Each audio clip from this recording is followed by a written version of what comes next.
The capital நண்பர்களுக்கு வணக்கம். நான் உங்கள் நிரஞ்சன்.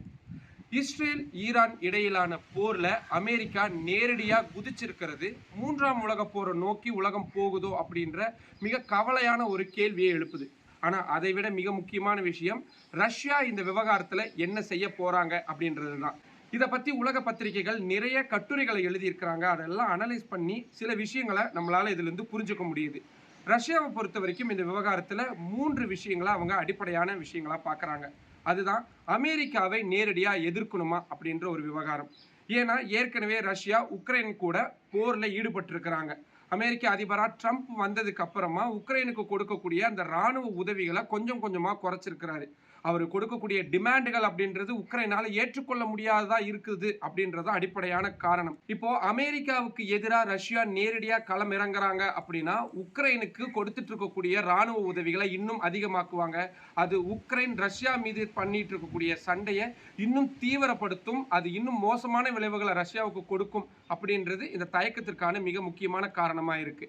ரெண்டாவது, மத்திய கிழக்குல ஏற்படக்கூடிய இந்த மாதிரியான பதற்றமான சூழல் ரஷ்யாவுக்கு பொருளாதார ரீதியில நிறைய சாதகமான விஷயங்களை கொடுக்குது. அதுல அடிப்படையான விஷயம் கச்சா எண்ணெய் விற்பனை. ஏன்னா இந்த போர் விவகாரங்கள்ல இந்தியா மாதிரி நடுநிலை வகிக்கக்கூடிய நாடுகள் கச்சா எண்ணெயை ரஷ்யாவிலிருந்து தான் அதிக அளவுல கொள்முதல் செஞ்சுக்கிட்டு இருக்கிறாங்க. இப்போ இந்த போர் பதற்றம் நீடிக்குது அப்படின்னா ஈரான் மாதிரியான இந்த கச்சா பொருட்களை அதிக அளவில் ஏற்றுமதி செய்யக்கூடிய நாடுகளில் இருந்து வெளியே போகக்கூடிய எண்ணெயுடைய அளவு பெரிய அளவில் குறையும். அது உலக அளவில் மார்க்கெட்டில் பெரும் தாக்கத்தை ஏற்படுத்தும். இதை தங்களுக்கு சாதகமாக பயன்படுத்திக்கணும் அப்படின்னு ரஷ்யா விரும்புது அப்படின்றது தான் இரண்டாவது காரணமாக சொல்லப்படுது. அடுத்ததா, ரஷ்யா ஏற்கனவே உக்ரைன் கூட போரில் ஈடுபட்டு இருக்கிறதுனால உலக அளவில் ரஷ்யாவுக்கு எதிரான ஒரு புரோபகேண்டா அப்படின்றது செய்யப்பட்டுக்கிட்டு இருக்குது.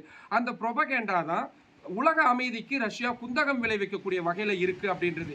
ஏற்கனவே ஐரோப்பிய நாடுகள் ரஷ்யாவுக்கு எதிராக இதை ரொம்ப தீவிரமாக முன்னெடுத்துக்கிட்டு இருக்கக்கூடிய சூழல்ல மத்திய கிழக்கில் ஏற்படக்கூடிய இந்த பதற்ற நிலையை நாங்கள் சமாதானம் செஞ்சு வைக்கிறோம் அப்படின்ற ஒரு முயற்சியை எடுக்கும் போது, அதாவது நாங்கள் போர்லலாம் இடம்பெறல, போரை நிறுத்துறதுக்கு தான் முயற்சி பண்றோம் அப்படின்னு ரஷ்யா முடிவெடுக்கும் பட்சத்தில் ஏற்கனவே இந்த ஐரோப்பிய நாடுகள் செஞ்சுட்டு இருக்கக்கூடிய புரோபகேண்டா அப்படின்றது ஓரளவுக்கு மட்டுப்படும் அப்படின்றது ரஷ்யாவுடைய நிலைப்பாடா இருக்கு.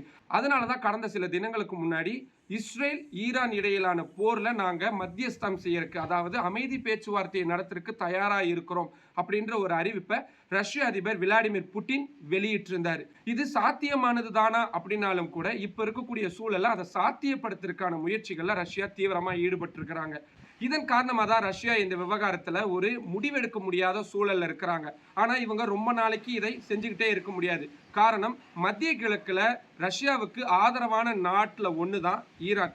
உக்ரைனுக்கு எதிரான போர்ல ரஷ்யாவுக்கு தொடர்ச்சியா ஆதரவான ஆயுதங்களை கொடுத்துக்கிட்டே இருந்தாங்க ஈரான். அதே மாதிரி ஈரானுக்கு ஆதரவான நிலைப்பாட்டில் தான் ரஷ்யா இருந்திருக்காங்க. அதனால நேரடியாக அமெரிக்கா இந்த போரில் இறங்கி இருக்கக்கூடிய சூழலில் அவங்களுக்கு எதிராக நேரடியாக களம் இறங்காமல் மறைமுகமாக பின்கதவு வழியாக ஈரானுக்கு உதவிகளை ரஷ்யா செய்யும் அப்படின்னு தான் உலக நிபுணர்கள் கணிக்கிறாங்க.